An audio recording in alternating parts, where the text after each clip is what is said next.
하게 됐는데, 우리가 이제 한 달, 두 달을 좀 이렇게 쉬다 보니까, 도저히 그 소화를 못 시킬 것 같아서, 사실 이제 그전에도 이제 월요일날, 화요일날 이렇게 했는데, 여러분들이 이제 좀 번거로울 것 같아서 좀 힘은 들어도, 오후에 하도록 하겠습니다. 졸리신 분은 좀 주무셔도 되는데 코만 걸지 말고 주무시면 되겠습니다. 아까 이제 김경직 교수님이 이제 말씀을 하셨지만 우리 부처님의 생애가 지금 12강인데 가장 기본적인 강의입니다. 그래서 김경직 교수님한테 이제 우리가 적을 들어가면서 말씀을 듣고 이 부처님의 생애는 뭐 대승불교 쪽에 오면 또 우리가 달라져요. 그러니까 여기서 부처님의 생애는 진짜 그 4월 18일에 태어나서 그다음에 이제 그 80세 돌아가실 때까지 그 생애를 중점적으로 해서 이제 말씀을 드리겠습니다. 시중에 보면 저 부처님의 생애를 기록한 책들이 굉장히 많이 있습니다. 많이 있는데 이게 전부 다 달라요. 내용이 이제 좀 여러분 신화 속에 설화 속에 치우친 것도 있고 또 대승경전에서는 저 붓다라고 하는 부처라고 하는 그 개념이 이제 보통명사가 됩니다. 고유명사 고통자가 돼가지고 붓다가 이제 수없이 많이 나오죠. 수없이 나오고 많이 나오는데 이 초기 불교 쪽에서는 붓다는 석가모니 부처님 한 분뿐입니다. 그래서 우리가 이제 석가모니 부처님에 대한 이해를 제대로 못하면은 다른 부처님을 이해할 수가 없어요.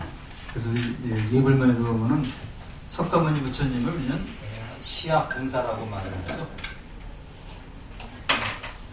시아본사라고 말하는데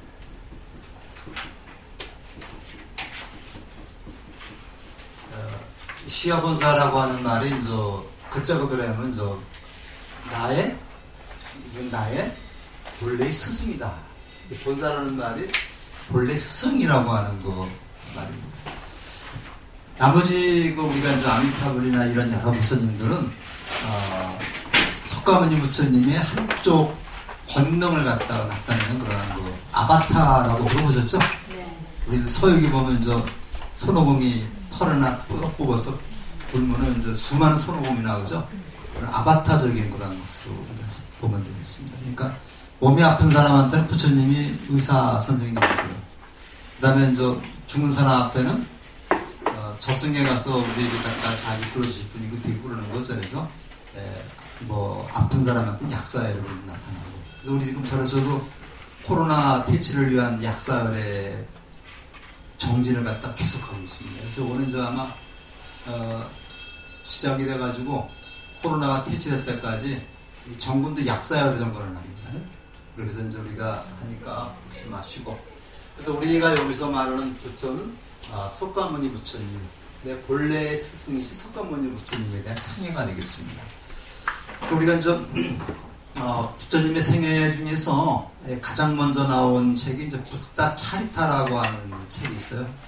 들어보셨나요? 마명 스님이 쓴 책인데 붓다 차리타라는 책이 있습니다. 요거를 이제 한문으로 번역을 하면요, 불 또 행찬이라 하거든요.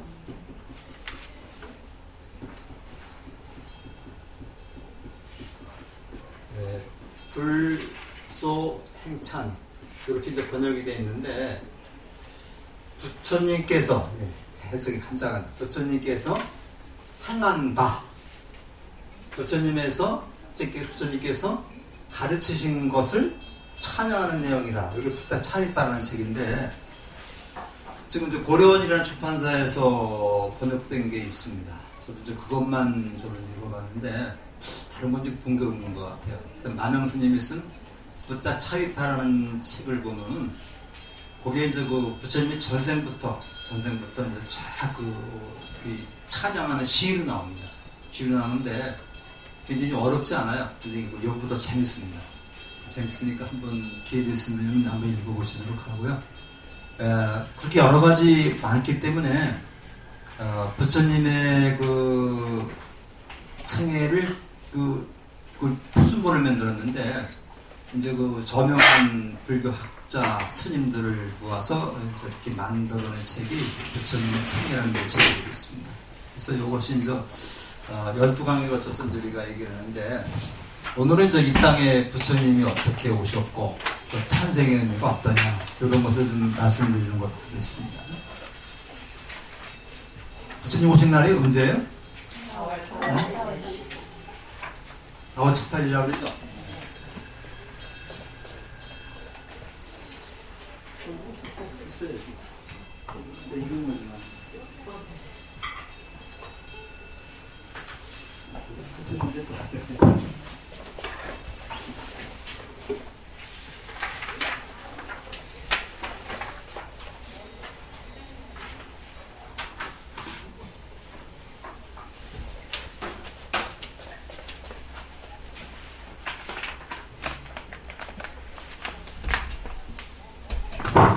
이렇게 잘 되다가 또 꺾고 속을 새기는 적이 있는데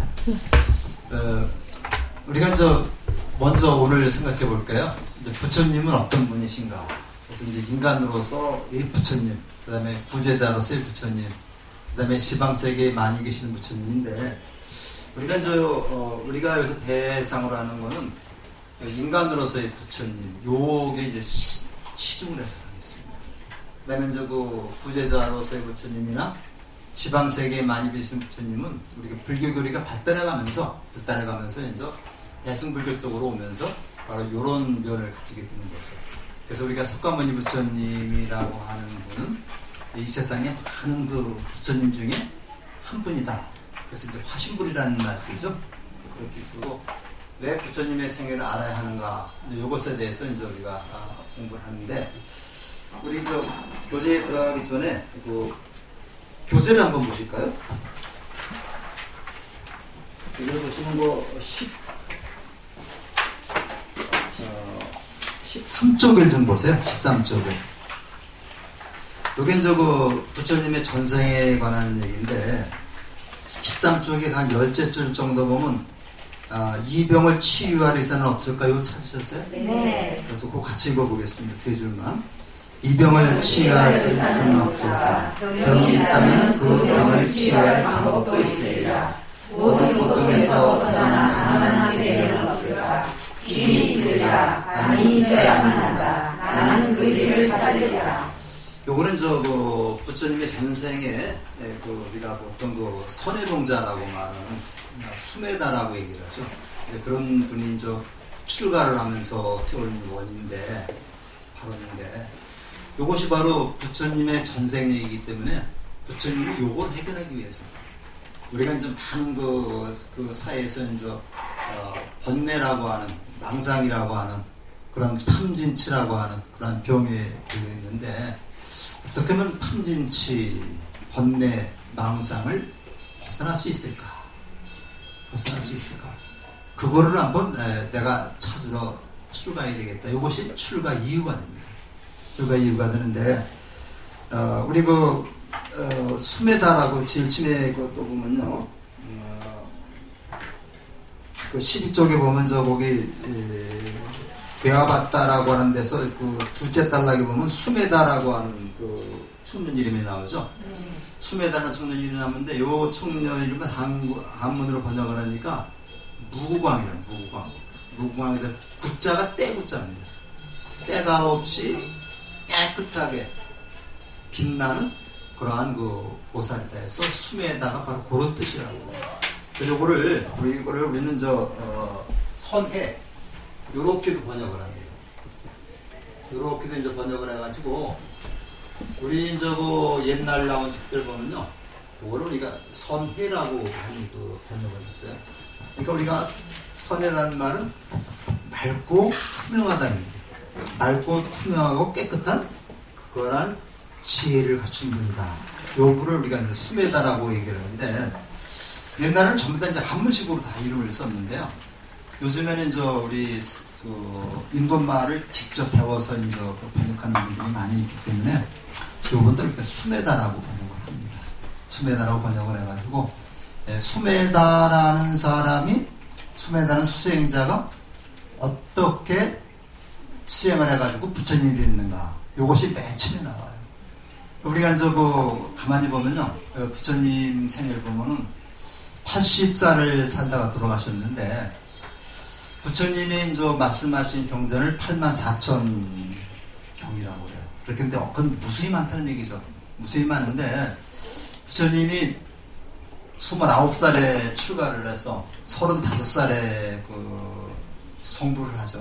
성불을 해가지고 80살에 돌아가시는데, 그러니까 부처님이 중생을 제도한 시기는 45년밖에 되지 않습니다. 45년이 되는데, 이 45년 동안에 어떻게 이렇게 많은 법문을 설할 수 있을까? 사람들이 나중에 불경을 정리하면서 이런 의문이 드는 거예요.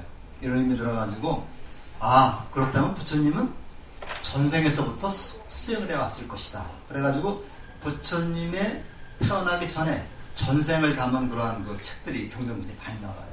이거 자타카라고 말을 합니다.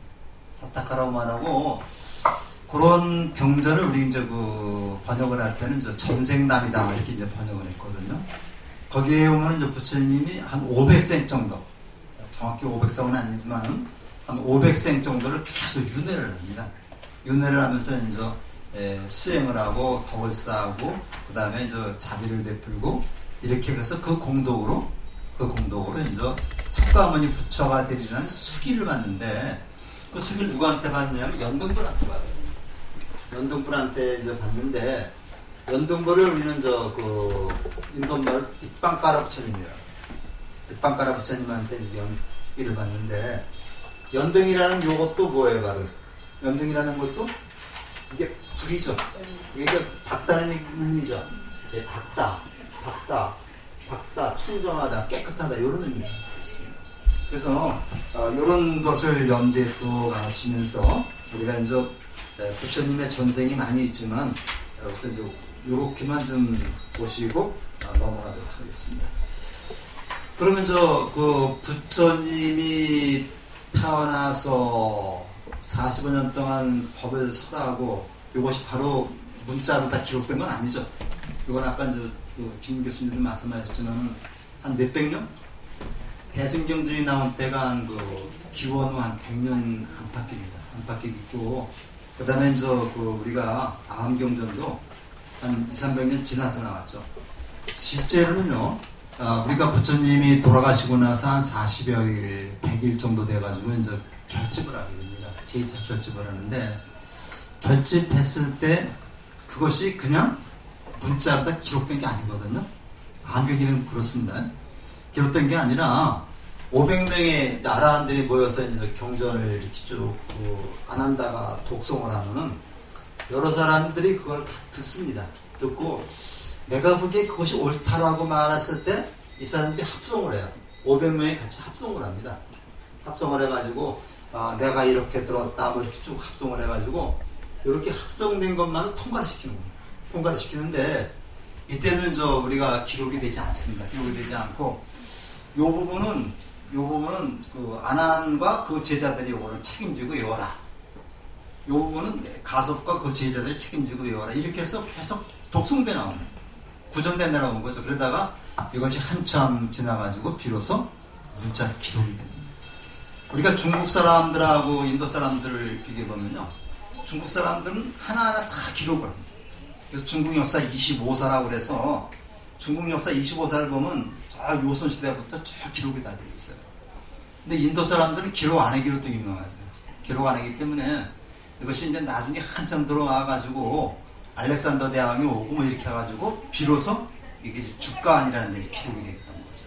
그렇기 때문에 그런 점을 감안해 주시고, 그 다음에 아까 무슨 말씀해 주셨지만은 그 성현들의 탄생 기록은 사실은 그 과정이 많습니다.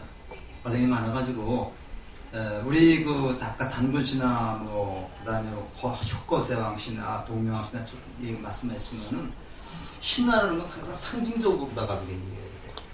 상징적으로 이해해야 되는데 요거를 사실 그대로 이해하면 안 되거든요. 그래서 우리가 이제 부처님이 태어나실 때도 옆구리 날 데가 어디 있습니까? 옆구리 날 데가 없죠. 그 다음에 낳자마자 땅바닥에 걸어다녔다.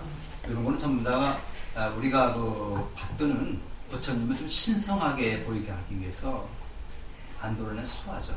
그런데 실제로 우리가 인도에 가보면요, 그때 룸비니 동산에 가보면은 이제 부처님 태어날 당시 여러 개 좀 이렇게 만들어 놓은 게 있는데, 실제로 이제 부처님께서 태어나면서부터 땅바닥에 발을 내딛었다고 하는 발자국이 있어요.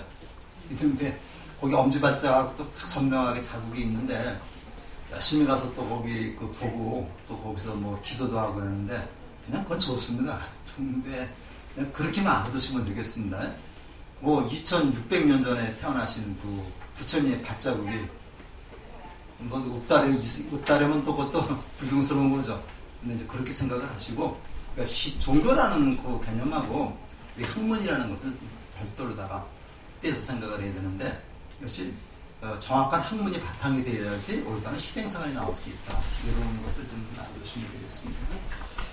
그래서 이제 요거를 중심으로 해서 보는데, 자, 우주가 생성되고 파괴되기를 91차례나 거듭하기 이전에 배와 와띠의 힘에 달하는 지혜로운 청년이 있었다.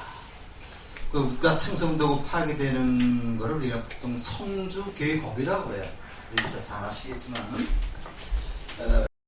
그 성주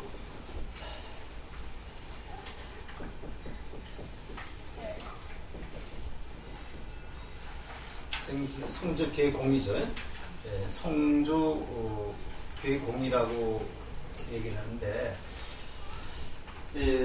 우주가 이제 우리가 보면 우주가 이제 형성이 됩니다. 가서 어떻게 형성이 되겠어요? 인과 연이 합해서 형성이 되는 거예요. 항상 인은 근본 원인입니다. 근본 원인이고, 그 다음에 연은 조건이죠. 우리가 씨를 이렇게 뿌렸을 때 씨라고 하는 근본 원인과 그 다음에 거기에 맞는 낫이라든가 이런 조건이 맞아 떨어졌을 때 거기서 싹이 나오는 거죠. 싹이 나오면 이것이 어느 정도 지탱을 합니다. 주라는 말은 계속 이어진다는 거예요. 그 다음에 이것이 그 유시 시작이 있으면 반드시 끝이 있듯이 이것이 파괴돼요. 무너져 버립니다. 집을 암만 잘 지었다 하더라도 이 집이 누가 건드리지 않더라도 부시지 않더라도 100년, 200년 가게 되면 또 1000년을 가게 되면 거기서 균열이 남아가지고 무너지게 되는 거죠. 제가 그 불교신문에서 연재됐던 한국 불교의 뿌리를 찾아서라고 하는 그런 글이 불교신문에 한 2년 정도 연재가 됐었어요. 근데 그쪽에 그 조병할 기자라고 그분이 이제 썼는데, 그분이 맨 마지막에 이제 한 말씀이 뭐냐면, 불교가 인도에서 왜 없어졌을까? 근데 그 뇌루 수상이 있죠. 뇌루 수상의 말을 인용하더라고요. 불교는 자연사했다. 그러니까 자살한 것도 아니고 타살한 것도 아니고 자연사했다. 자연사라는 게 뭐예요? 다해서 스스로 끊어지는 거, 이게 자연사죠. 이거는 명대로 사는 게 자연사인데, 인도 불교가 없어진 거를 뇌루수상이 그랬다고 그래. 한마디로 해서 불교는 자연사였다. 남이 그 불교를 없앤 것도 아니고 스스로 없앤 것도 아니고 자연사였다는데, 자연사가 바로 이 괴라고 볼 수 있어요. 그 다음에 뭐가 됩니까? 아무것도 없는 공상태가 되어버리죠. 이걸 성주계공이다. 여기서 다시 이것이 여기로 들어갑니다. 이렇게 되는데 이 기간이 얼마가 같아요? 종교에 보면 uf사람 같은 데 보면은 요거를 보통 20겁 돼요. 20겁인데 겁이라는 숫자가 얼마나 큰 숫자인지 아시죠?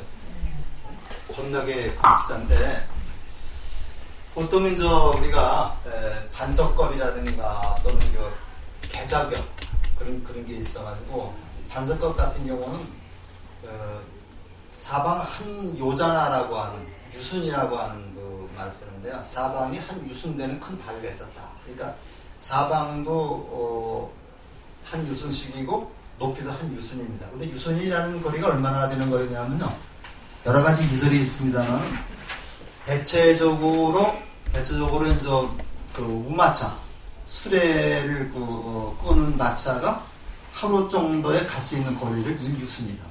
그러니까 얼마 정도 되겠어요? 그래서 약 우리가 보통 한 20km? 보통 한 80리에서 60리 정도 따지거든요. 그러니까 얼마나 되나? 한 20km 정도 된다고 그래요. 그 정도면 갈 수 있다고 그럽니다.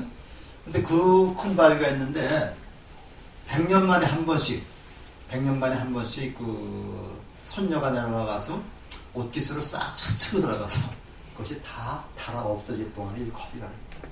어마어마하게 큰 숫자죠. 요런 겁이 이렇게 들어가니까 요렇게 해서 다시 들어오니까 보통 한 40겁이 들어갑니다.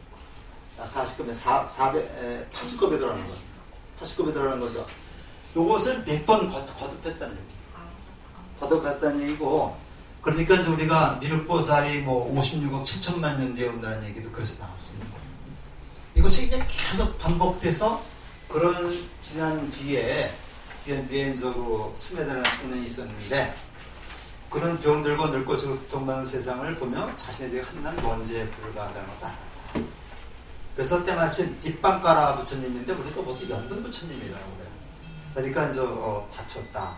그래서 여기 이제 뒷방가라 부처님이 이제 오신다는 소식을 듣고서 이제 이 숨에다가 이제 그 뒷방가라 부처님을 맞이하는 청소를 같이 합니다. 이게 양반은 저기 설화를 보면은 산에서 수행에다가 도시로 내려오니까 사람들이 청소를 하고 있더라. 물어봤더니 뒷방가라 부처님 오신다 그러더라. 그래서 같이 청소를 하면서 사람들이 다 꽃을 들고 있는 거예요.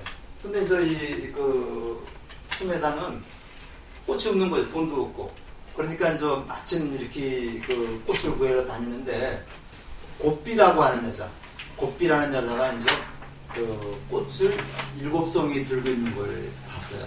그래서 그 곱비라는 여자한테 그 꽃을 나한테 파시오 하니까 곱비가 이제 나는 파지는 않겠지만 만약에 나하고 내 생에 부부의 인연을 맺게 해준다면 내가 당신한테 꽃을 거저드리겠다.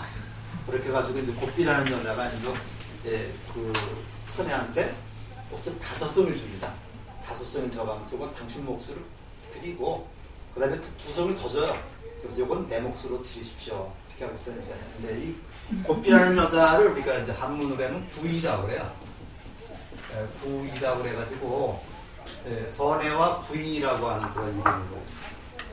그래서 이제 그 숨에다가 이제 딱그 5소리를 듣고서 부처님한테 딱 올렸는데 다른 꽃은 다 떨어졌는데 그 숨에다가 올린 꽃은 공중에 떠 있는 겁니다. 부처님이 떠 있어요. 우리가 연등 듣는데 가난한 여인의 그 연등도 많이 얘기하죠. 그런데 그러니까 이게 연등 부처님이고 요게 저기거든요. 요게 그 수메다라는 그 수행자인데 이게 그 수메다가 딱 보니까요. 부처님이 가시는 길에 청소를 그렇게 하는데도 한 군데 그 물이 이렇게 고여있는 데가 있는 거예요. 그러니까 얼른 엎드려가지고 자기의 머리를 거기다 깔고 이유를 지나가라고 했습니다. 그러니까 이제 그 부처님 말씀이죠.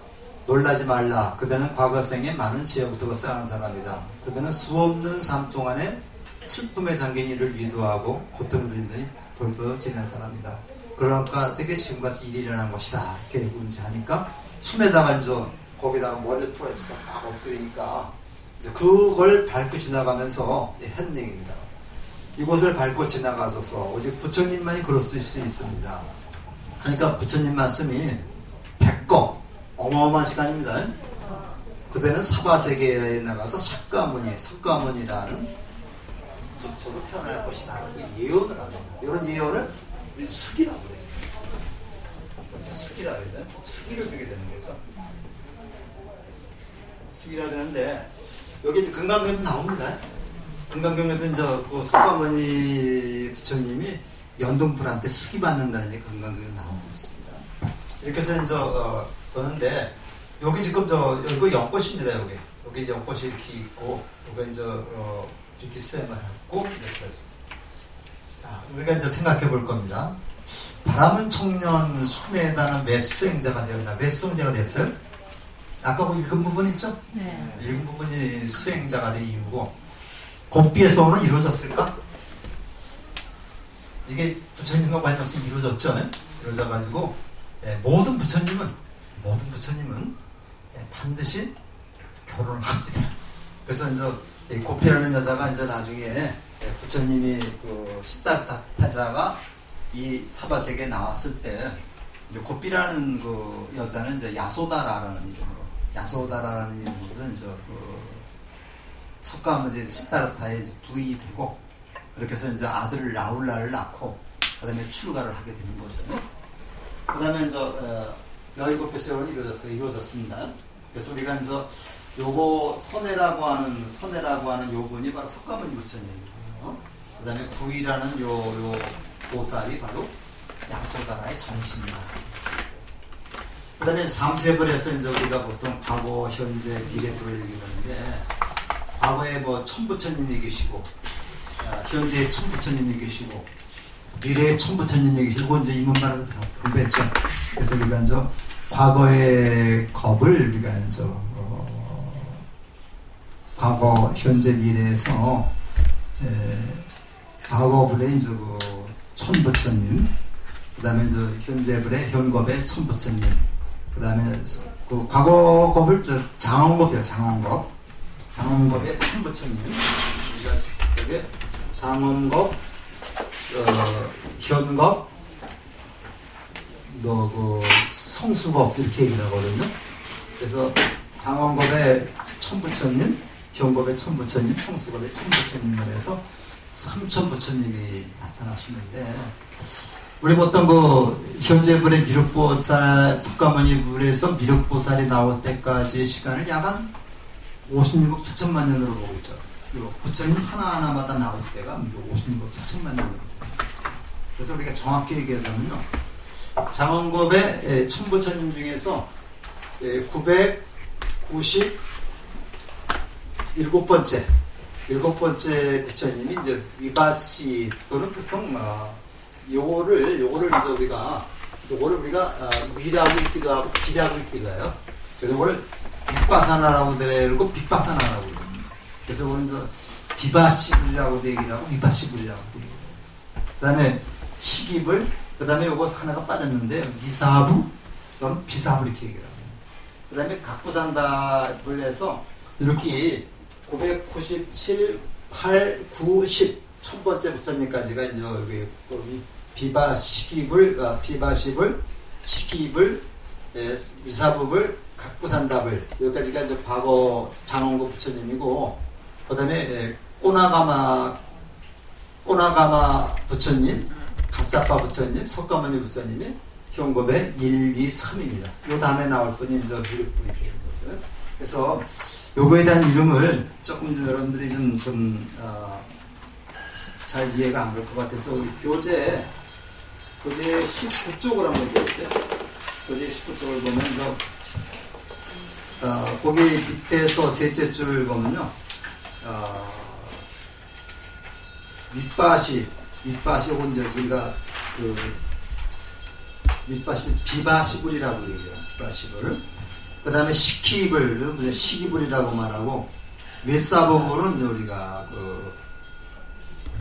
비사부불이라고 말하고, 그 다음에 각부신다는 우리가 구류손불. 그 다음에 이제 까마나는 구나 한모니불. 그 다음에 이제 가섭불. 그 다음에 석가모니불 이렇게 나옵니다. 이렇게 해서 우리가 나오는데, 그냥 요거를 우리가 과거 칠불이라고 해요. 과거 칠불이라는데, 석가모니 부처님은 여기에서는 과거 칠불할 때는 여기에 포함을 시키지만, 현재 우리가 살고 있는 이 시대에 나타나신 부처님이기 때문에 그것도 현재불로 생각을 하고요.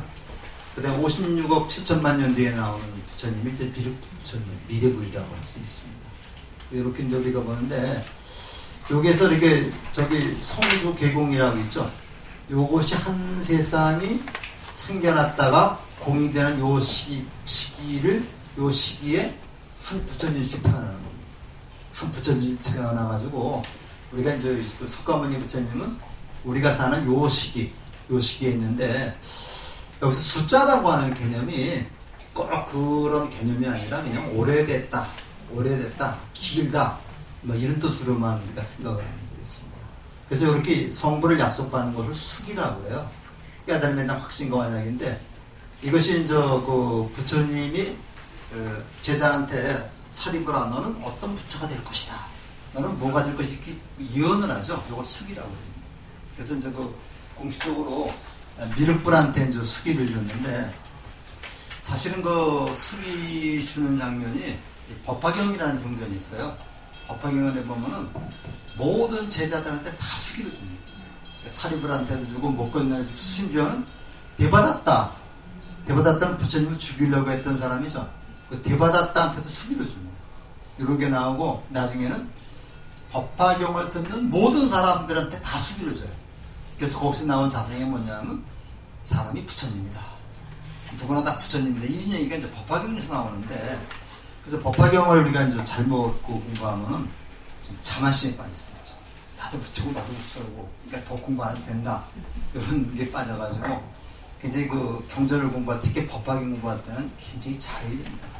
이거 잘못되면 삿된 대로 빠져버려요. 우리가 보통 그 남녀호랑교가 바로 그 법화경에서 파생된 그러한 그 사교죠.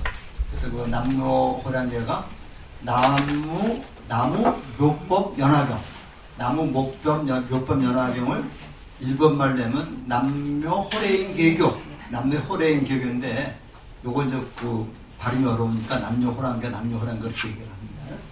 신천지하고 비슷한 그런 거죠. 근데 거기 보면 이제 아주 중요한 게 있는데 석가모니 부처님은 완전히 깨달은 분이 아니다. 완전히 깨달은 분이 아니다.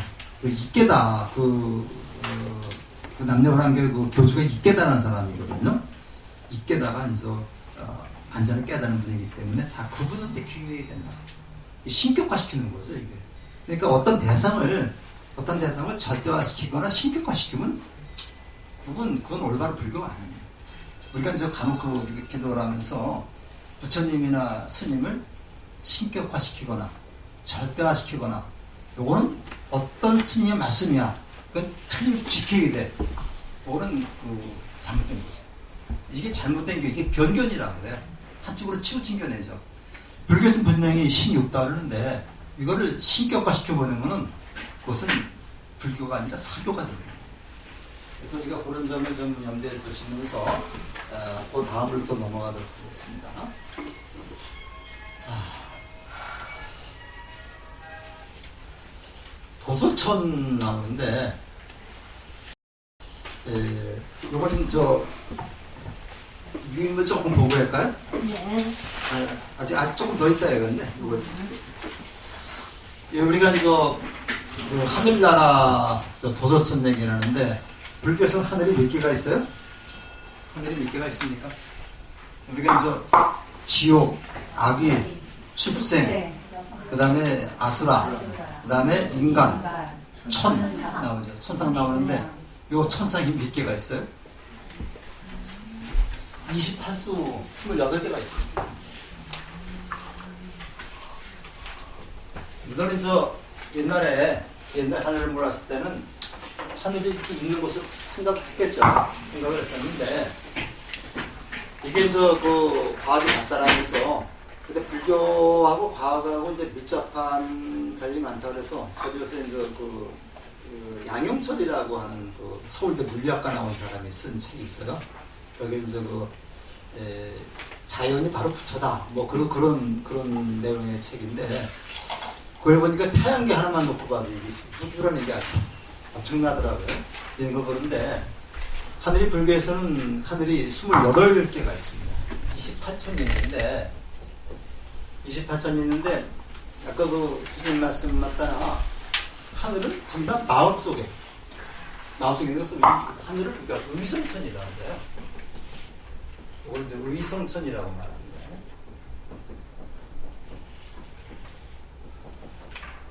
이 마음으로 이루어지는 거 하늘이지 실제로 하늘하고는 존재하는 게 없습니다. 하늘이 없어요. 하늘도 거꾸로 생각하면요 우리는 위가 하늘이지만 저 브라질에서 보면 어디가 하늘이겠어요? 밑이 하늘이 되는 거죠. 그렇잖아요. 그래서 동그라니까요. 근데 하늘이라는 거는 전부 다 이 마음속에, 이건 기독교 시대에서는 그럽니다. 마음속에 부처님을 모시고 이렇게 얘기해요. 그래서 이제 무의성천이라는데, 지금 지옥도 마찬가지예요. 지옥도 내 마음속에 있는 지옥이다. 어제 아주 그냥 저기 했더니 주식 투자를 했는데 빚내서 했더니 그냥 다 까먹었다. 이 지옥이잖아. 이 지옥입니다. 근데 돈을 이번에 많이 벌었다. 이거 천당인 거야.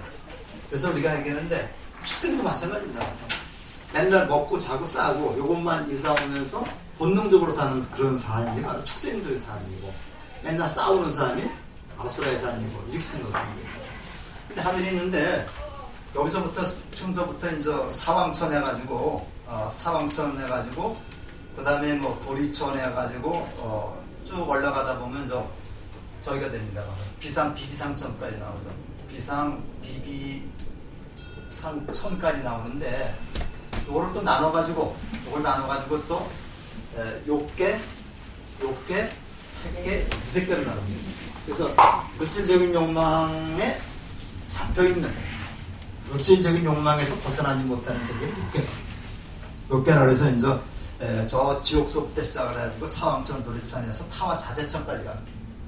타와자재천까지 가고, 그 다음에 또 이제 그 색계라고 하는 데는 물질적인 욕망은 어느 정도 벗어났으나 정신적인 욕망에서 벗어나지 못하는 세계를 색계라고 해요.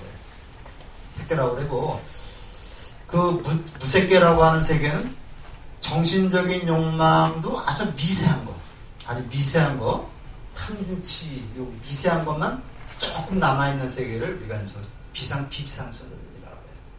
그 다음 그 위에 성문영각, 보살, 부처의 세계가 있는 거죠. 그래서 부처님의 이제 그 생애를 보게 되면은, 우따까라, 부따라든가, 이런 그 사람들을 찾아가서 배웠는데 부처님이 섭다라타 태자가 비비상천까지 갔는데도 그 선정에서 나오면 다시 미세한 욕망이 없어지지 않는 거예요.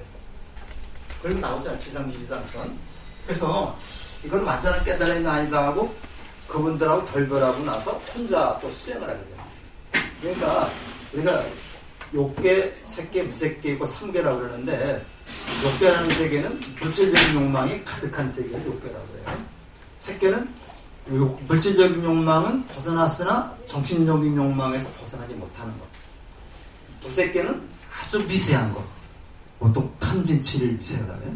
탐진치, 미세한 것을 벗어나지 못한 세계를 우리가 무색계라고 말하고, 요거를 한 단계 넘어선 게 바로 성문, 영각, 보살, 부처의 세계가 됩니다. 이렇게 우리가 나오는데, 이 28개의 이제 세상이 이렇게 있습니다. 나중에 이제 우리가 불교적인 세계관을 이해하려면 여기부터 관심을 가지게 됩니다. 자, 완전한 지혜 삼막 삼붓다인데, 요걸 우리가 쉽게 얘기하면 안욕따라 삼약 삼보리입니다. 안욕따라 삼약 삼보리를 우리가 번역하면 뭐라고 그래요? 무상, 정등, 정각. 이것이 이제 그 안욕따라 삼약 삼보리입니다. 짝되었다. 열의 지혜와 자비의 빛을 따라 때로는 완전한 사슴으로, 원숭이의 왕으로, 피해 굶주린 나찰에게 몸을 던지기도 하고, 이건 많이 알려진 말입니다. 그래서 이제 나찰에게서 어떤 말씀을 재행무상 시생걸 이 말을 듣고 나서 목숨을 버리려고 했는데 제소천이 나와서 받아들여 있는 얘기가 있습니다. 또는 전륜 상황이 되고 통화로운 세상 건설하는 등 지극한 보호사랑을 실천해서 9겁을 앞당겨 성숙했다. 여기 보면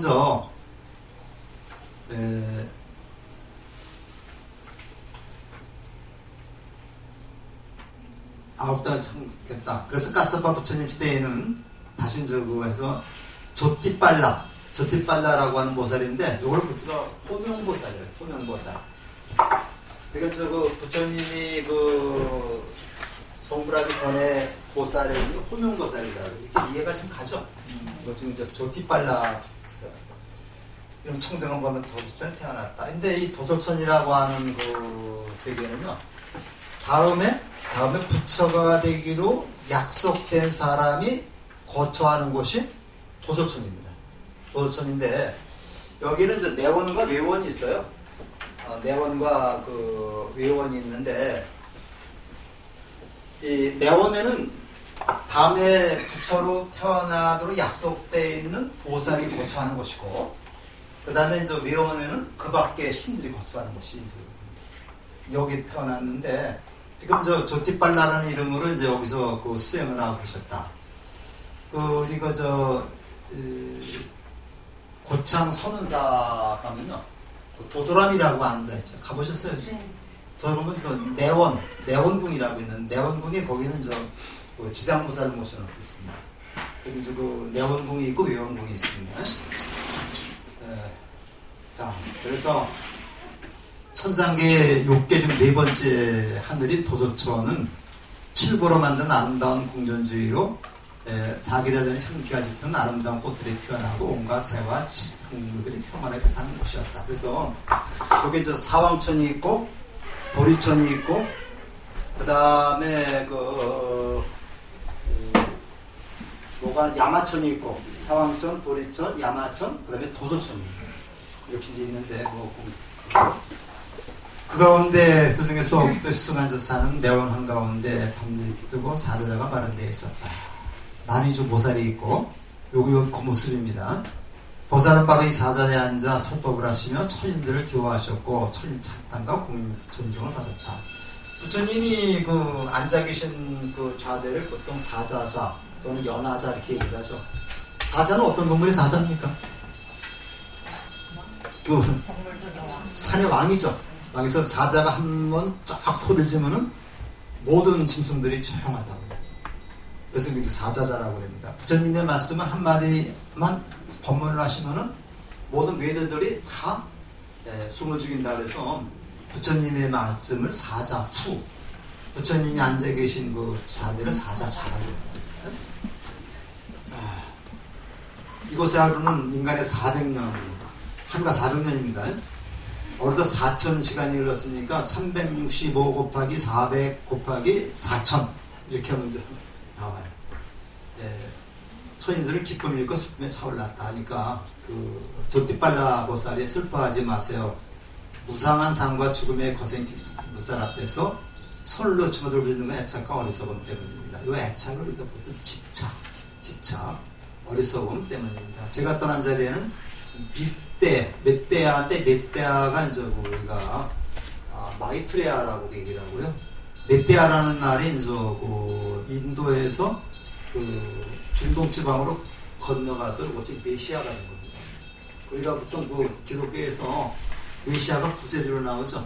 불교에서 멧대아 또는 마이트레아 이렇게 얘기를 합니다. 훌륭한 것이 되어줄 것입니다.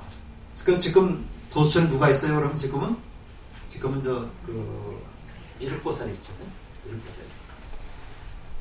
다음 태어나 수민 남쪽에 있는 영제에 있는 태양의 종족의 석가족의 나라 까빌라 마트로 정했다. 그래서 우리가 수미산이 나오는데 아까 말씀했지만 수미산이 이렇게 있으면 수미산 꼭대기에 누가 있냐면 제석이에요. 제석천이 있는 거고, 요 중간에 이제 있는 게 이제 사왕천입니다. 사왕천이 있는 거고, 그래서 여기 이제 사왕천이고 여기 도리천입니다. 도리천. 사왕천 도리천인데 요게 이제 부처님 불상을 모시고 요게 이제 사천왕을 모시는 거죠. 요거를 축소해 놓은 게 이제 우리가 도량이 되겠는데요. 좀 여러분들 기억해 두실 것은 28천이 있는데 28천에서 사왕천하고 도리천은 지거천이라 그래. 땅에 있는 하늘입니다. 땅에 있는 하늘이고 그 세 번째부터는 공거천이라 해서 공중에 있는 하늘입니다. 그러니까 석가모니 부처님이 어느 때 종족을 감추고 어머니가 여기 계시거든요. 석가모니 부처님의 어머니 마야부인이 도리천에 계시기 때문에 어머니를 기도하고 오셨다는 얘기도 나와요. 그래서 보면 인도의 그 성지순례 가보면은 도리천으로 올라간 곳이 있고 내려온 곳이 있어요. 근데 우리가 요거 땅에 있는 그 수미산이라는 것을 감안해 보면 글쎄 전혀 거짓말은 아닌 것 같아요. 그런 생각이 들 때가 있습니다. 그래서 이제 한번 이거 생각해 보자는 얘기죠. 보살의 부처님이 되기까지는 이렇게 오랜 세월을 거쳤고, 바로 바라밀이라는 말은 건너가는 아닙니다. 중생의 세계에서 부처의 세계로 건너가는 것을 바라밀이라고 하는 거예요. 그 다음에 도저히 네 번째 하늘나라다. 그래서 이제 이렇게 돼서 이제 했고요. 조금만 쉬었다가 10분만 쉬었다가 2시에 바깥에 풀밭에 가면 저기죠 클로바는 많은데 세 클로바는 많은데 우리는 세 클로바를 제쳐놓고 네 클로바만 달라고 들어보지. 세 클로바 꽃눈이 뭐죠? 세 클로바는 꽃눈이 흥복이고 네 클로바는 흥이죠. 우리는 늘상 우리가 갖는 행복은 거짓도 보지도 않고 행운만 찾으려고 그러지 않아요. 일확천금만을 찾으려고 하는 생각이 드는데 한 두세 달, 세 달 정도 있으면서 가서 좀 외국은 아니더라도 어디 좀 가서 시장 바닥도 한번 돌아다니고 그다음에 아침에 TV 보니까 섬진강 또 좋더라고요. 섬진강이 참 좋은데 구례에서 하동까지 가는 길은 기가 막히게 좋습니다. 거기서 우리가 시장 전라도 경상도 시장 있죠. 화개장터 거기도 가서 한번 보고 그래서 쌍계사 올라가는 길은 아주 벚꽃길로 굉장히 유명한데 거기 벚꽃 필 때 못 갑니다. 못 가는데 이제 쌍계사도 가서 한번 쌍계사 가면 이렇게 차밭이 많아요. 차밭이 많은데 보성 차밭에 가면 이렇게 재배하는 단지가 많은데 하동 차밭 하동 가면은 그냥 재배하지 않고 바깥에 산에 있는 차밭이 굉장히 많습니다. 맛이 달라요. 거기하고 그래서 그런 데도 한번 좀 가보고 그러면 좋지 않을까 하는 생각이 들어서 5월 빨리 그만 끝나면은 우선 좀 내가 제일 가고 싶은 데가 바로 있죠. 남쪽에 가서 섬 좀 한번 가보고 싶어요. 그저께 선거 끝나고 나서 만도에서 가면 보깃도라고 있어요. 네. 윤선도 세연전인가 있는데 거기서 김용우라는 사람 있죠. 국회의원 이번 출마 안 하지 않았습니다. 통합당에 김용우라는 사람하고 이철이라고 또 민주당 사람이 있었는데 둘 다 출마하지 않았는데 그분이 가서 이렇게 SBS 10회설인가 거기서 본 것 같은데 제 현장에 딱 앉아서 차 한 잔 마시면서 고대 선후배더라고요. 그래서 이제 김용우가 이철이 보고 형님하고 그러는데 내가 김용우는 굉장히 좀 좋게 본 사람이거든요. 근데 이제 둘이서 이렇게 차 한 잔 마시면서 이번에 공천하는 얘기야. 네? 공천 다 안 했어요. 공천 신청 안 했어요, 둘 다. 아니 공천위원장 이름이 그거 아니고. 네, 김영우라고 젊은 사람이에요. 그 사람 아니고. 그 사람은 김형우. 그 사람은 근데 두 사람이 이렇게 서로 얘기를 주고받는 거 보니까 아주 참 좋더라고요. 나도 한번 거기 세현정 갔는데 벌써 가서 본 건 뱀백에서 뱀이 이렇게 막 돌아다니고. 근데 이제 윤선도 거기 귀향 가는 길에 한번 들렸던 데인데 아주 시조 오부사시사도 있죠. 네. 그런데 거기 가면 또 저기가 아니라 무슨 뜻이고 완도의 명물 네? 조개 같이 이렇게 있는 거 있잖아요. 전복이 또 거기 가면 또 기가 막히죠. 근데 거기 가서 먹는 전복은 여기서 먹는 거하고 비교가 안 되죠. 내가 소주 한 잔에다 딱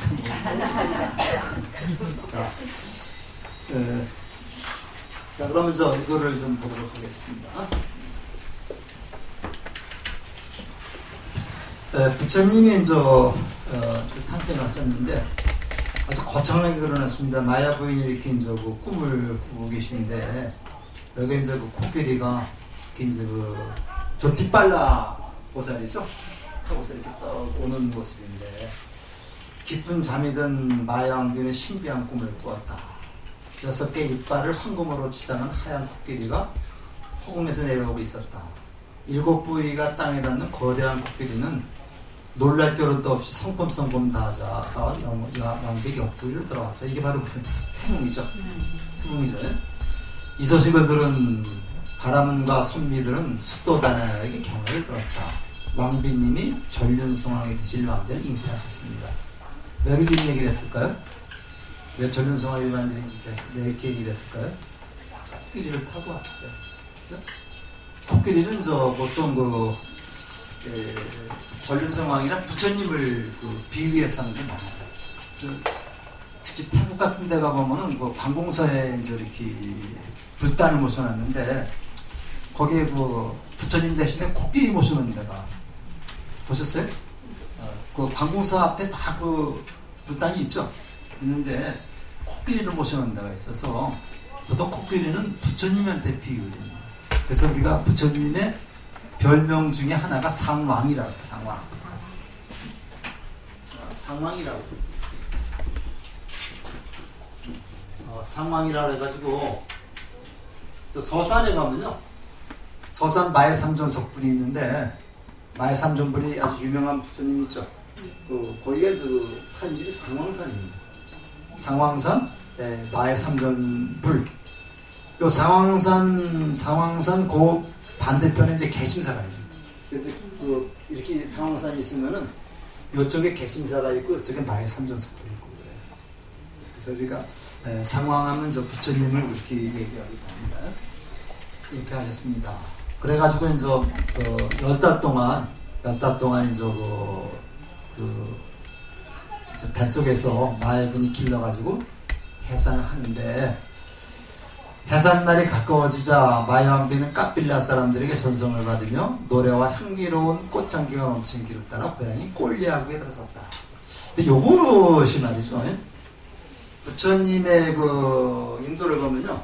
이렇게 가빌라국이 있고 꼴리하국이 이제 이렇게 있는데 이 수도다나왕, 아버지 수도다나왕은 가빌라국의 왕이고요. 그 다음에 어머니 마야 부인은 꼴리아국의 공주였습니다. 꼴리아국의 공주고 가빌라국의 왕이었는데 이렇게 둘이 결혼을 한 거예요. 그래서 이제 석가모니 부처님을 낳게 되는데 그 당시 도시국가 정도입니다. 조그만 나라고 중국에도 춘추시대에 보면 한 200여 개의 나라가 있다고 그래요. 근데 이때도 16개의 이제 큰 나라가 있고 그 16개의 큰 나라 외에도 작은 나라들이 굉장히 많이 있었던 겁니다. 그러니까 인도의 풍속을 보면요. 해산이 가까워지면 부인이 아기를 낳을 때는 친정으로 가서 아기를 낳는 그 풍습이 있었어요. 우리도 보통 그렇게 많이 하죠. 친정으로 가서 아이를 낳는데 그래서 여기서 이제 가빌라국에서 아이를 낳으러 친정으로 가는 길에 그만 여기에 눈빙이 동산이라는 데가 있었거든요. 그 경계선에 있는데 여기에서 미리 해산을 해버렸어요. 미리 해산을 해버렸으니까 친정에 갈 필요가 없죠. 그래서 다시 이거 돌아왔는데 아무래도 바깥에서 아기를 낳으니까 상소리가 잘 안 됐겠죠. 그래서 마야부인이 일주일 만에 돌아가시게 되는데 요거는 이제 우리 불처님의 전기를 쓰는 분들이 마야 부인이 친정으로 갔다가 하다가 중간에서 바깥에서 해산을 해서 건강이 악화돼가지고 이쯤에 돌아올 때는 되게 재미가 없죠. 배우를 그럴싸하게 꾸며낸 얘기입니다. 그런 얘기인데 우리가 이제 이걸 믿어도 뭐 나쁘진 않겠지만 이걸 믿으면 맹목적인 분류가 돼요. 그러니까 이것이 그런 상황을 잘 생각을 해가면서 봐요. 그래서 이제 그 다음에 파자빠띠인데 그 앞에 마라는 말을 붙인 겁니다. 파자빠띠라고 하는 그 여자는 누구냐면 마야 왕비의 여동생인데 우리나라에도 옛날에 그런 풍습이 있었는데 인도의 풍습에는요 부인이 죽으면 처제가 시집 안 갔을 때 얘기죠. 처제가 부인 대신 와서 사는 게 인도의 풍습입니다. 우리나라 고구려 때도 보면요 형이 죽으면 형수는 동생이 되고 살았어요. 왜 자기 씨앗을 남에게 주지 않기 위해서. 그래서 우리가 이제 고국원왕이 죽었을 때, 고국이 죽었을 때 이제 그 고국원왕의 부인이 형이 죽은 걸 나중에 알지 않고 동생 봉상왕과 그 동생의 부인이 됐었잖아요. 이런 게 있습니다. 그래서 여기도 이제 과비라국에서 자다 여기서 아기를 낳고 다시 돌아왔는데 산후조리가 일주일 만에 돌아갔다. 그래서 마바자파티가 새어머니로 길렀지만 우리가 이제 어떻게 했습니까? 어린애가 엄마한테서 느끼는 정하고 그래도 암만 잘해도 이모한테 느끼는 점은 다르겠죠. 다 다르죠. 그래서 우리가 이제 그 엄마가 이제 가슴에 안고 같이 호흡을 하면서 같이 하면서 했을 때 그 아이가 건전하게 자랐습니다. 그러니까 아무리 그 이모가 잘한다 하더라도 엄마만은 못하겠죠. 그러니까 여기서 계속 그 시타르타자가 자라면서 사직적인 아이가 되고 그러다가 이제 결과적으로 출가를 하게 되는데 이런 과정을 한번 생각을 해보세요. 생각을 하시면은 일주일 만에 어머니가 돌아가셔서 이모가 길렀는데 사색적인 아이가 될 수밖에 없었다. 그런데 원래 똑똑한 아이니까 자기뿐만 아니라 이 세상을 갖다 구제할 생각을 했었던 거죠. 이런 점을 생각을 좀 하시면은 훨씬 더 이해가 좀 잘 되리라고 믿습니다. 마야왕비는 깝빌라산 전승을 얻었다. 기원전 624년 4월 초파일 동쪽 하늘이 밝아오고 있었다. 문민이 동산을 가뿐하게 가지던 왕비는 한 나무 아래 걸음을 멈췄는데 손을 내밀어 무지개처럼 들은 가지를 잡는 순간 대지가 흔들리면서 붉은 꽃비가 쏟아졌다. 꽃비가 쏟아졌다는 얘기는 장엄하게 하기란 것이다. 우리 경전을 보면요. 경전을 보면 이런 얘기가 법화경에서만 그런 얘기가 나오는데 부처님이 깨달았을 때 부처님이 법을 처음 살았을 때 대지가 6번 진동한다는 얘기 지진한다는 얘기가 나옵니다. 대지가 6번 진동한다는 얘기가 나오는데 왜 6번이냐? 육군입니다. 아니 비설 신의 내 육군이 그렇게 엄청난 사건이 있으니까 내 몸이 떨리는 겁니다. 그래서 내 몸이 육군이 떨리는 것을 갖다가 대지가 6번 진동했다고 이렇게 표현을 합니다. 그만큼 감격스럽다는 얘기죠. 그래서 대지가 흔들리면서 그겁니다. 불꽃이 꼽혔었다. 왕비는 선자리에서 산통도 없이 오른쪽 옆구리를 아기를 낳았다. 사람들은 산통 없이 왕자를 출산하게 된 공덕을 가려서 그 나무를 아속가나무 무수라고 불렀다. 이 나무가 원래 아속가나무라든가 무수가 아닙니다. 무수가 아닌데 그냥 하는 나무 가지인데 그 나무 가지를 잡는 순간 진통도 없이 났으니까 무수가 된 겁니다. 그래서 무수라고 이름을 붙인 거죠.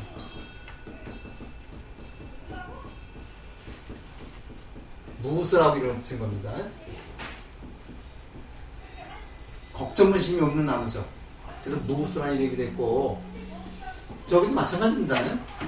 부처님이 부다가에서 성도했을 때 무슨 나무 아래서? 보리수나무. 보리수 앞에서 날에서 성도했다 그랬죠? 그 나무가 원래 보리수가 아니라 그 나무 이름은 삐빨라나무인데 거기에서 성도를 했기 때문에 그 나무를 보리수라고 이름을 갖다 붙인 겁니다. 그러니까 원래 보리수가 아니라 그래서 보리수가 된 거고 원래 무수가 아니라 그래서 무수가 된 겁니다. 자 이렇게 불렀는데 오른쪽 옆구리로 태어난 아기는 오른손으로 하늘을 가리키고 이 땅을 가리키며 사방으로 7걸음 걸으면서 말했다. 이거 같이 읽어볼까요?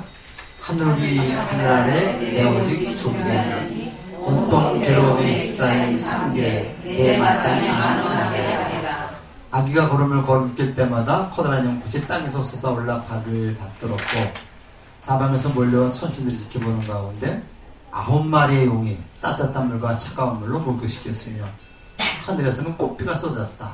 아기의 입은 황금빛으로 빛났다. 이거는 더 말할 수 없을 정도로 아주 부처님을 극존성을 높이는 그런 얘기죠. 그 유인물 잠깐 보실까요? 석가모니의 탄생과 관련된 겁니다. 석가모니 아버지는 석가족의 우두머리인 정반왕이었고 어머니는 마야 부인으로 알려졌다. 석가모니는 BC 6세기에서 5세기에 석가족의 수도인 카필라 바스티에 태어났다. 후대 아소카 왕이 세운 석가의 탄생을 기념한 비를 통해 석가의 탄생지가 밝혀졌는데 이거 전부 다 아소카 왕이 그 돌아다니면서 석주라고 하는 것을 세웠어요. 돌기둥을 세웠는데 이 저기 보면 저 여기 눈빈이 동산에 가면 석주가 그냥 지금도 있습니다. 석주가 있는데 석주의 그 중간에 이제 인도말에다가 여기에는 석가족의 성자 석가모니 부처님이 태어난 곳이다 이렇게 적어놨어요. 근데 종이 같은 거는 금방 없어질 수도 있지만은 돌에 생긴 거는 오래가죠. 이 석주를 보고 다 이렇게 만듭니다. 실제로 가보면 저 글씨는 우리가 읽을 수 없지만은 한 이 정도 됩니다. 이 정도 되는 그 석주가 쭉 있어요. 있고 그 위에 저 뭐가 있냐면 사자가 4마리입니다. 그래서 그 인도 가면 저 그런 석주를 몇 군데서 볼 수가 있습니다. 네? 자, 그래서 나오는데 여기는 저 그 BC2라고 썼죠. BC라고 썼는데 저희가 참고적으로 옛날에는 저 기원전을 BC라고 얘기를 했고 기원후를 AD라고 얘기를 했는데요. 여기서 부터 기독교식 예수의 탄생을 중심으로 해서 종교적인 기원이라고 해가지고 요즘 이거 잘 쓰지 않습니다. 그래서 이거는 비포 크리스트 해가지고 부처님 이전이라고 그러고 그 다음에 AD는 갖다가 안노 도민이라고 해가지고 이거는 라틴어입니다. 주의 해 해가지고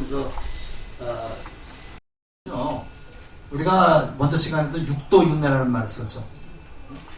지옥, 악의 축생, 아수라, 인간, 천 중에서도 이제 그 욕계 육천입니다. 그것이 육도윤회라고 했죠. 요 육도윤회를 벗어난다. 육도윤회를 벗어나서 깨달음의 세계로 간다 하는 그런 의미에서 그러고서 상징적으로 나타내는 겁니다. 그래서 사방으로 7발자씩을 걸었는데 왼손은 땅을 가리키고 오른손은 하늘을 가리켰다라고 하는 말은 요거를 천지인이라고 해요. 천지인이라고 해가지고 초파일날은 바로 이 천지인을 갖다 목욕시키는 일을 하죠. 우리 절에서도 초파일 행사를 하면서 이제 관욕 행사라고 해가지고 관욕 행사를 하고 천지인에다가 이 물을 떠서 이렇게 쭉 붓는 그런 행사를 하는데 바로 그 불교에서는 그 번뇌를 먼지에다가 많이 티끌에다 비유를 하죠. 티끌을 깨끗이 씻어버린다 하는 거예요. 근데 왜 부처님 티끌을 씻어버리느냐? 바로 내 티끌. 내가 부처니까 내가 지은 번뇌 티끌을 깨끗이 목욕해서 씻어버린다는 의미가 있어요. 근데 내가 그 법당 앞에 가서 내가 옷 벗고 목욕해서 넘잖아요. 그러니까 이제 대신 부처님을 목욕시킴으로써 내 마음속에 있는 모든 티끌과 번뇌를 씻어버린다는 의미가 있어요. 그래서 초팔날 어느 절에서 다 합니다. 그래서 꼭 3번 정도 이렇게 좀 씻어서 내가 가지고 있는 티끌과 번뇌를 완전히 깨끗하게 씻어버리면 되겠습니다. 깨끗한 거울은 내 깨끗한 모습이 나타나지만 때가 낀 지저분한 거울에서는 지저분한 모습이 나타나게 되는 거잖아요. 그 다음에 그 얘기고 9마리 용이 따뜻한 물과 차가운 물로 무엇시켰다는 적당한 물, 뜨겁지도 않고 사실은 적당한 물로 무엇시켰다 그래서 요것이 바로 관욕의 그 시발점이 됐다. 여기서 또 관욕이 생긴 겁니다. 하늘에서는 꽃비가 쏟아졌고 아기 피부는 황금빛인데 가장 존귀한 빛이죠. 근데 그 경전을 보면요, 부처님이 이렇게 법문 마시자 땅이 황금으로 변하고 이렇게 나옵니다. 딸이 황금으로 변하고 뭐 하늘에서 꽃비가 내리고 나오는데 솔직히 말씀드려서 땅이 황금으로 되면 어떻게 되겠어요? 작물이 자라지 않죠. 근데 여기서는 상징적으로 봐야 되기 때문에 그 황금빛으로 됐다는 얘기는 장엄, 부처님은 장엄한다는 의미가 있는 것이지, 진짜 그 땅이 황금으로 되어 있다면 뭐 아무것도 자랄 수가 없습니다. 그런 의미가 되어 있는데, 여기 또 혹시 또 궁금한 거 있으시면 또 말씀하시죠. 궁금한 거 없어요? 네. 그럼 조금 더 좀 보겠습니다. 이거. 자, 그 다음에 한국과 일본 등지에서는 음력 4월 8일을 탄생일로 믿고 있으며, 남방의 불교도는 베사카들의 보름날인 탄생 성도 열반이 있었다는 전승에 근거하여 베사케제를 성대에 지어오고 있다. 이거 베사카를 외사카라고도 얘기를 합니다. 그래서 우리가 외사카라고 들었는데, 외사카달의 인도 달력의 외사카달이 바로 그 4월에 해당돼요. 4월에 해당되는데, 그건 며칠 날이라고 그랬어요? 4월 보름날이라고 그랬죠. 그래서 우리가 중국, 한국, 일본은 이 북방불교입니다. 북방불교에서는 4월 초파일을 부처님의 탄생일로 기념을 하고 있는데 스리랑카라든가 저쪽의 남방불교에서는 4월 8일이 아니라 4월 15일을 부처님의 탄생일로 기념하고 있습니다. 그래서 요거 간혹 가다가 이제 시험에 보시면 많이 나오거든요. 부처님의 그 탄생일은 나라에 따라서 다르다. 똑같은 날이 아닙니다. 북방불교에서는 4월 초파일, 그 다음에 남쪽에서는 4월 15일인데, 아까 그 교수님 말씀 맞다나 크리스마스가 진짜인지 모르지만, 역시 부처님이 꼭 4월 초파일에 오셨는지 그건 모르겠습니다. 그건 모르지만 자가 우리가 그렇게 기념을 하고 있습니다. 그래서 보통 부처님의 탄생날, 그 다음에 출가일, 또는 그 다음에 성도일, 그 다음에 열반일을 불교의 4대 명절로다가 기념을 하고 있는데, 불기는 올해가 2564년이죠. 불기는 무엇으로부터 시작된다고요?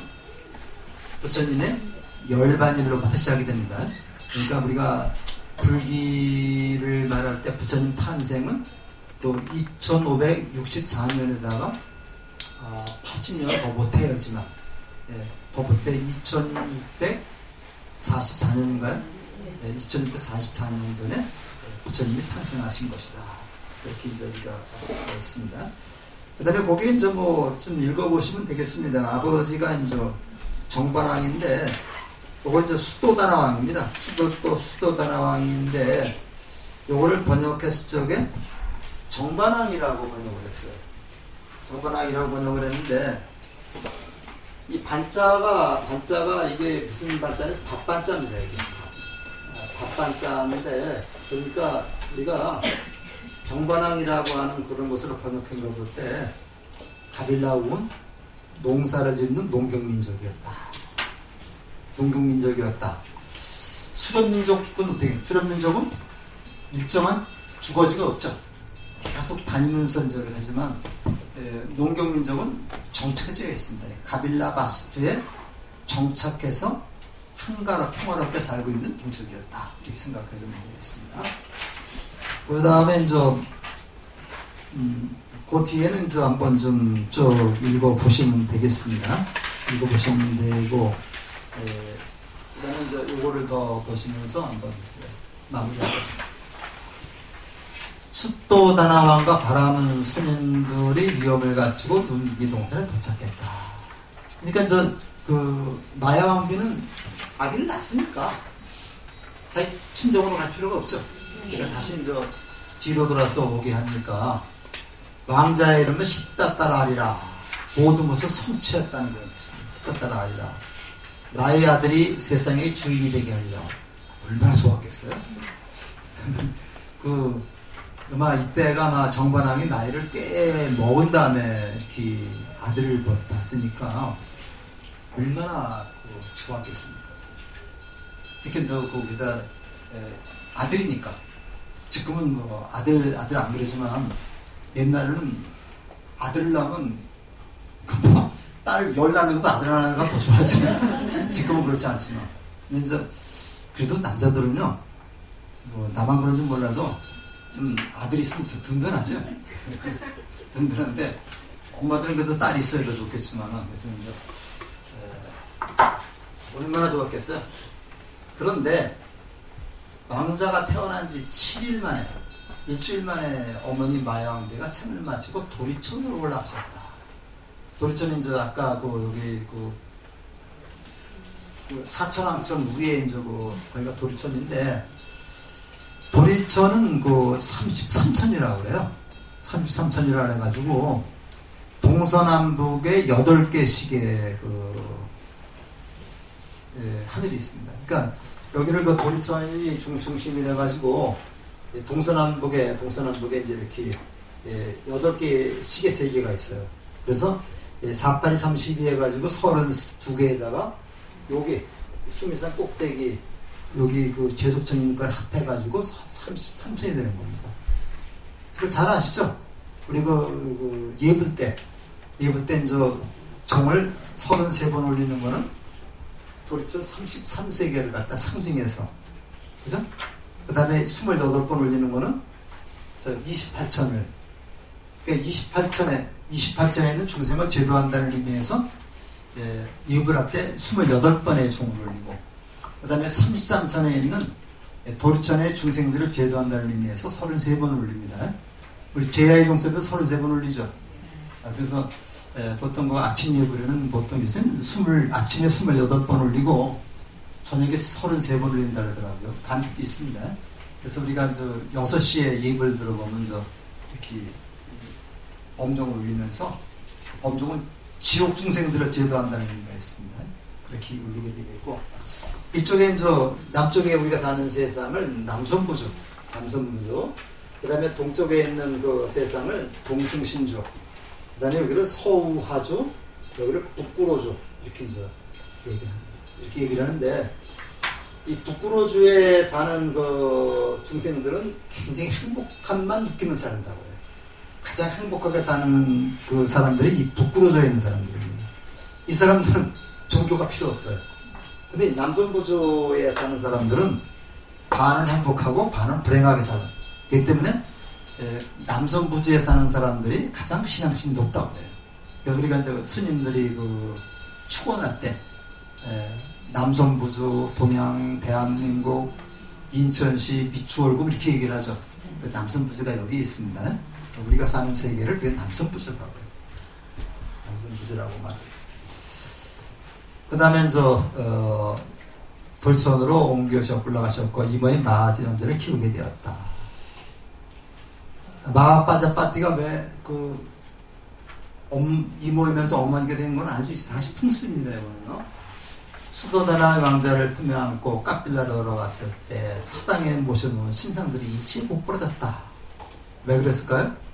여기 나오죠. 놀라지 마. 신상이 스스로 아래로 내려온 걸 보면 왕자는 분명히 신들보다 높은 덕을 지니신 부처님이나 전륜성왕이 될 것입니다.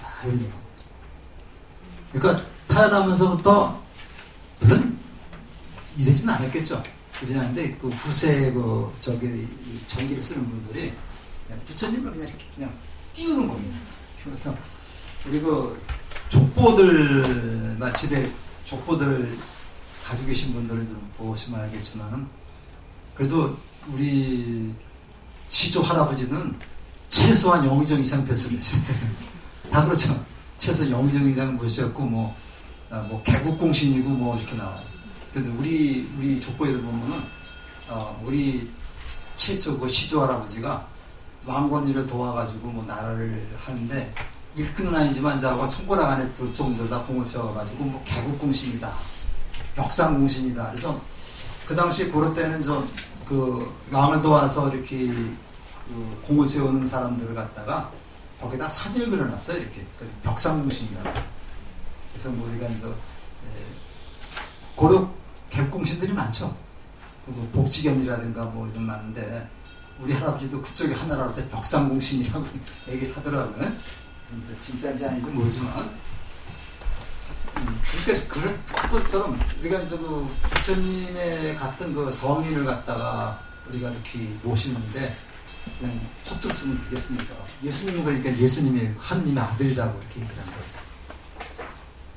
근데 성인이라고 하는 말도요. 성인이라는 건 성자가 이렇게 잘 생각해요. 이게 무슨 글자예요? 귀. 요거는 입구자고 여기 임금학자죠. 그래서 듣는 것과 말하는 것을 임금처럼 하는 사람이 성인이에요. 그 당시 가장 절대적인 존재가 임금이거든요. 그러니까 듣는 것과 말하는 게 임금처럼 하는 그런 사람을 성인이라고 하는데 말하는 것보다 듣는 게 앞서 있습니다. 그러니까 성인은 남의 말을 잘 듣고 남의 말을 잘 듣고 듣는 게 주가 됩니다. 남의 말을 잘 듣고 거기에 필요한 말을 해서 상대방을 잘 이렇게 편안하게 해주는 그런 사람이 성인입니다. 그러니까 자기 말만 고집하는 사람은 소인입니다. 그래서 저 노래 보면 공자님 그랬잖아. 내가 하기 싫은 일은 남한테 시키잖아. 기소부력이면 무시연이라 해서 내가 하기 싫은 일은 남도 하기 싫은 겁니다. 근데 나가 하기 싫다고 해서 남한테 시키는 게 값집니다. 그러니까 우리가 한마디 한마디 들어오면 좋은 말들이 굉장히 많아요. 태몽에 등장한 신꽃길이가 상징하는 것은 아까 뭐라 그랬어요? 전륜성왕이 될 수 있는 자질을 갖추었다. 전륜성왕이라는데 그 전륜성왕이 온 세계를 두루 돌아다니면서 법을 전파한다는 그런 뜻으로 봤는데 지난 학기에 이제 32기는 들으셨습니다만은 조준일루스가 기억나세요? 전륜성왕 윤보라고 하는 거는 수레바퀴를 말하는 게 아니라 하늘을 갖다 보는, 하늘을 돌아서 하늘을 제압하는 것이다 이렇게 얘기하는 거 들었죠? 근데 그 말이 맞는 것 같아요. 그분 인도에서 굉장히 오랫동안 공부를 하셨는데 실제로 이제 우리가 전륜성왕 그쪽에 이제 조각을 보면 위에 수레바퀴가 위에 있는 것이 흔적이 있어요. 그래서 나도 전륜성왕이 그냥 지상을 다 돌아다니면서 한다는 의미보다는 공중을 날아다니면서 저기를 갖다가 악마를 제압하고 중생들을 깨달음의 길로 이끄는 그런 마음이 전륜성왕이 아닐까 생각해요. 이건 어디서 볼 수 있냐면요. 영주 부석사를 가보셨죠? 굉장히 좋은 자리인데 의상대사가 부석사 거기에 태백산 자락에다가 절을 지으려고 그러니까 도둑놈도 500명이 그냥 와서 멋지게 해방을 넣는 거예요. 해방을 넣으니까 저기를 따라왔던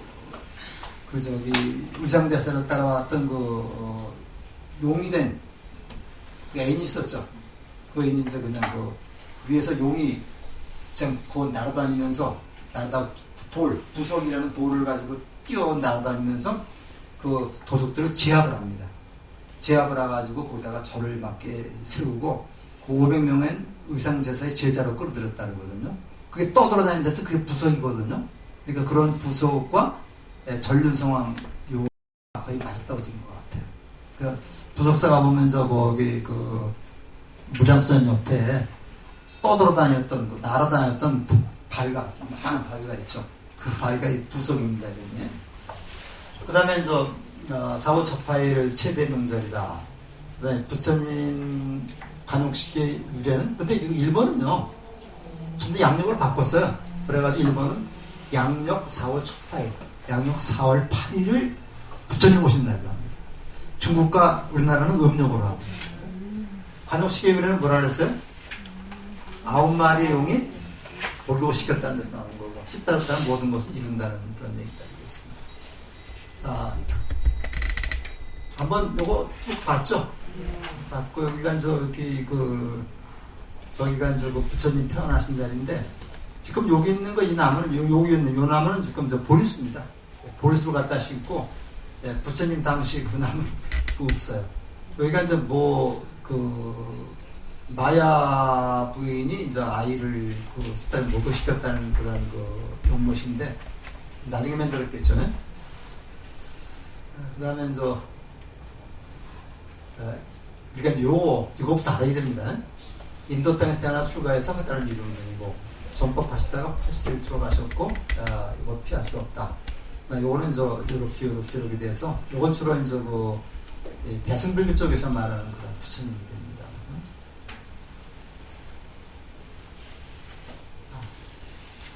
화연이라는 말은 이 세상에 좀 모습으로 드러냈다는 얘기입니다. 우리가 태생, 난생, 화생, 습생이라고 얘기를 하죠. 화생인데 요거는 실제로 그 모습을 다른 사람들이 볼 수 있게끔 드러내 보겠다는 얘기입니다. 이게 화연입니다. 그래서 우리가 삼신불에서 법신, 보신, 화신을 얘기를 하죠. 근데 법신, 보신, 화신을 얘기를 하는데 우리가 볼 수 있는 부처님은 화신만 볼 수 있는 겁니다. 근데 어리석은 중생들이 자꾸만 그래도 보고 싶다 하니까 진리를 인격화해서 만든 게 비로자나 부처님. 그 다음에 수행 과정을 인격화해서 만든 게 보신불입니다. 그 보신불은 우리 노선아벨 얘기 노선아벨 관세음보살 말고 아미타불 약사 이런 거 다 들어갑니다. 그다음 실제로 모습을 보인 분은 석가모니불이니까 법신 비로자나불하고 화신 석가모니불을 빼놓으면 나머지는 다 보신불이 될 수 있어요. 그렇게 입니다. 근데 이 개념이 굉장히 와닿지가 않아요. 그 다음에 계시는데, 아미타 부처님에서 8만 4천 부처님, 그냥 엄청나게 부처님이 많습니다. 앞으로 여러분들이 전부 다 법명을 다 가지고 계신데, 법명이 여러분들이 성불 했을 때 그게 바로 부처님 이름이 되는 겁니다. 내가 성불을 하면 나는 신행 부처님이 되는 겁니다. 그게 법명입니다. 자, 인도 지방인데, 요것도 삐시라고 썼죠? 예, 요거 이제 겐지스강이고요. 예, 여기에서 보면, 요게 확대시켜 놓은 건데, 요 겐지스강에서 우리가, 룸비, 요거 네팔입니다, 요거는. 네팔, 여기 룸비 동산이 있고, 그 다음에 라자가, 요게 왕사성입니다. 왕사성. 여기 슈바라스티는 요거 사위성. 부다가 여기서 깨달은 거죠. 깨달았고, 그 다음에 사르나트, 여기가 초전법륜지입니다. 초전법륜지고 여기가 꾸시나가라인데, 이렇게 라자가에서 깨달아가지고 전법 펴시다가 꾸시나가라에서 돌아가셨는데, 아마 고향인 룸비니로 가는 과정에, 룸비니로 가시는 과정에 기용을 얻어서 여기서 돌아가시지 않았나 그렇게 추측들을 하고 있습니다. 거의 맞을 것 같아요. 그리고 여우도 죽을 때는 머리를 고향 쪽으로 두고 죽는다 그러죠. 그래서 우리가 부처님이 이렇게 쭉 가다가 여기서 이렇게 가다가 룸진을 가다가 여기서 돌아가셨다. 여기 외살리를 우리가 바이샬리라고 그러는데요. 여기 정기 보면 알겠지만은 안 한다 보고 바이샬리는 참으로 아름답구나. 내가 바이샬리를 보는 것이 오늘이 마지막 같다. 이런 말씀을 하십니다.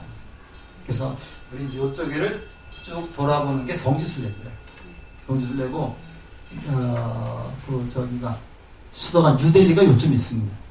뉴델리가 요쯤 있고 요쪽에 문바이가 이쯤 있고 그래가지고 성지순례 여기서 뉴델리까지 비행기 타고 가가지고 여기서 바라나시까지 또 비행기 타고 와가지고 여기서부터 전부 다 이제 버스 타고 다 돌아다니는데 보통 한 번 버스 타면 5시간, 6시간 가야지.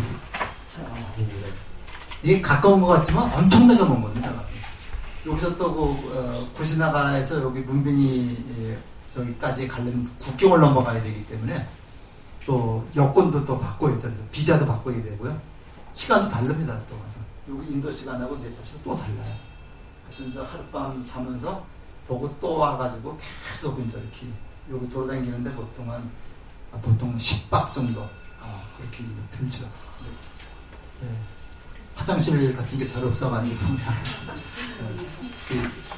보살님들도 그냥 노상에서 그냥 방역할 수밖에 없어요. 또. 자, 그래서 이제 이렇게 해서 우리가 이제 살펴봤고요. 지금 이제 오후 늦게까지 이렇게 치느냐고 굉장히 고생이 많죠. 저도 오래간만에 출마하니까 저도 힘이 드네요. 다음 주는 쉬는 주죠. 네. 다음 주는 쉬고 그 다음 주는 또 좋은 또 수업이 될 수 있도록 노력하겠습니다. 고맙습니다.